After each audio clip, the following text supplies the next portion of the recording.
요 밑줄 친 내용 요런 거 있죠. 요런 것도 우리 전부 다 편집자적 논평이라고 얘기할 수 있어요. 서술자가 인물에 대해 평가를 했잖아. 개입하여 인물을 평가한 거. 됐죠? 인물의 성품을 평가한 거니까 편집자적 논평 별 수 있지.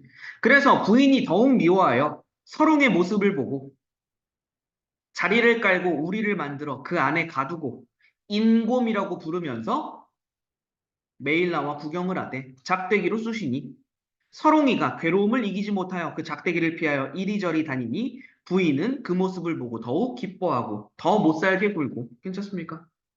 그런 모습 그냥 보시면 되겠네요. 진숙이는 여기서 지금 보면 그냥 이 장면에서도 우리 알 수 있는 거지만 뭐 그 전에도 알 수 있었지만 포악하고 잔인하고 뭐 이런 성격으로 나오는 거죠. 자, 중력 부분 간단히 체크해보고 다음 가겠습니다. 명선이한테 팔아먹어요. 괜찮습니까? 명선이도 나쁜 놈이지. 자, 명선이가 이제 이리저리 데리고 다니면서 돈을 법니다. 그 뒤에. 세월이 물처럼 흘러 여러 해를 지나매 서롱의 발길이 안 간 곳이 없더라. 여기저기 많이 돌아다녔습니다. 자, 이날 구화동에 이르러 노름을 시작하자 사람들이 구경을 많이 왔어요. 자, 옷을 입히고 앞발로 소고를 들고 한참을 치다가 뭐 온갖 재주를 부리는 모습, 그 뒤에 이어져서 나오는 모습은 지금 곰으로 변신한 홍이가 재주 부리는 모습이니까 그냥 참고만 하고 넘어갑시다. 자, 사람마다 술을 받아먹고 은자를 많이 주니 그 재물이 적지 아니하더라. 됐죠? 자, 왕승상 동그라미 칩시다. 조력자. 됐죠? 조력자가 등장합니다. 왕승상이라는 한 재상이 나와서 구경을 하다가 주인을 두려워하여 재주를 잘 하나 그 괴로움과 슬픔을 이기지 못하여 검은 눈물을 털 속에서 흘리거늘 승상이 자연스럽게 슬픈 마음이 들어 그 주인을 불러 말하기를. 괜찮습니까? 근데 이거 조심하셔야 되는 거 밑에 각주로도 되어 있지만 승상이 슬픈 마음이 들었다라고 하는 건 서롱이가 사람인 걸 모릅니다. 그냥 짐승인 줄 아는데 불쌍히 여긴 거야. 괜찮습니까? 주인을 불러 말하기를 자 어디서 데려왔으며 본디 제주를 잘하더냐 명선이가 말합니다. 아유 짐승이 북산도에서 귀한 물건이라고 하는 것을 들었습니다. 승상이 말해요. 야 짐승을 데려다가 돈을 많이 벌었으니까 너는 좋지만 저 짐승이 불쌍하지 않느냐. 내가 백냥을 줄 터이니 팔고 가거라 라고 얘기를 하는 거죠. 다음 장 가겠습니다. 자, 명선이가 가만히 생각을 합니다. 은전 백냥이 적지도 않아요. 그리고 승상의 말씀을 거역할 수도 없어요. 두 가지 이유죠. 돈도 충분히 준다고 하고 높은 사람의 말이니 어길 수도 없고 해서 결국 그리하옵소서 하고는 바치고 돌아갔다. 됐죠? 자, 며칠을 머물게 한 후에 시비를 불러 말하기를 이 짐승이 북산도에 있었다 하니 그곳에 남모르게 두고 오라. 돌려보내네요. 괜찮습니까? 자, 북산도에 버리고 오라는 말씀대로 하였다라고 하면서 그 뒤에 슬프다. 됐죠? 요것도 표시해두고 넘어갈게요. 슬프다. 서술자의 개입 나오는 거. 됐죠? 장면에 대한 평가가 되는 거지. 이 장면. 서롱이 승상의 손에 구해져 명선과 이별하고 그곳에 와 있으니 즐겁기는 하지만 배고픔을 이기지 못하여 풀로 머리를 고이고 수목 사이에 누웠으니 잠깐 졸았더니 끊어주세요, 여기서. 노승을 만나는 장면부터는 꿈속입니다. 괜찮죠? 꿈속의 이야기가 나와요. 자, 꿈속의 장면.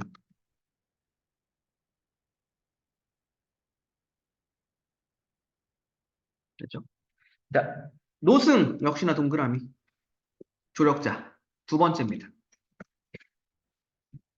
자, 한 노승이 와서 말하되 공자는 전생에 무슨 죄로 이러한 허물을 쓰고 외로이 누워 굶주려 죽게 되었는고? 라고 얘기하죠.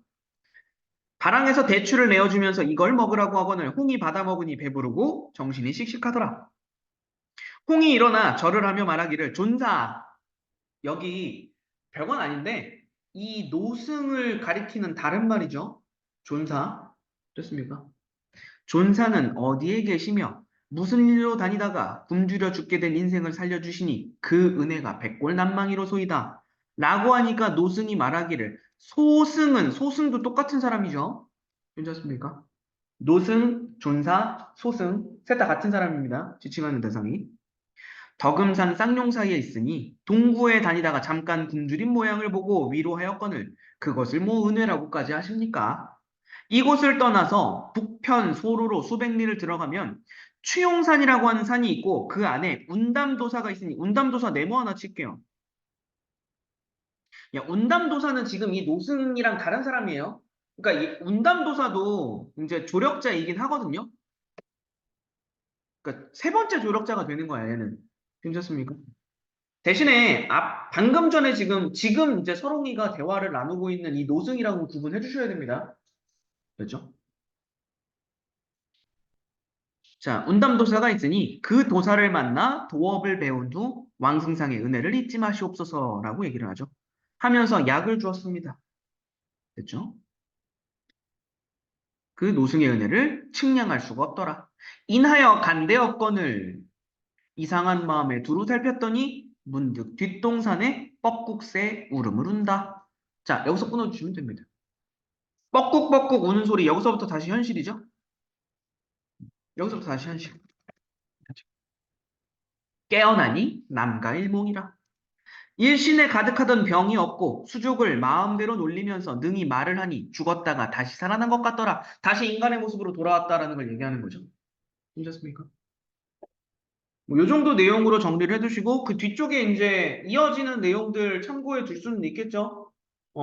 지금 노승이 알려준 대로 운담도사 만나서 도수를 익히고, 그쵸? 업적을 세우고, 나중에 이제 진숙인 벌하고, 요런 내용들 뒤에 이어져 나오는 것도 참고해 두시면 될 것 같고. 그러니까 지금 우리 본문 읽으면서 내가 좀 중점적으로, 그러니까 전체적인 줄거리는 어려울 게 없지. 근데 그 중간중간에 우리가 그냥 미루어 짐작하고 넘어갔을 때 오류가 생길 만한 부분들, 그죠? 척했다, 그죠? 아니면은 본심과 다른 어떤 모습을 보였다거나 이런 것들을 조금 잘 정리해 두시는 게 설왕전 읽을 때 주의사항이 될 것 같습니다.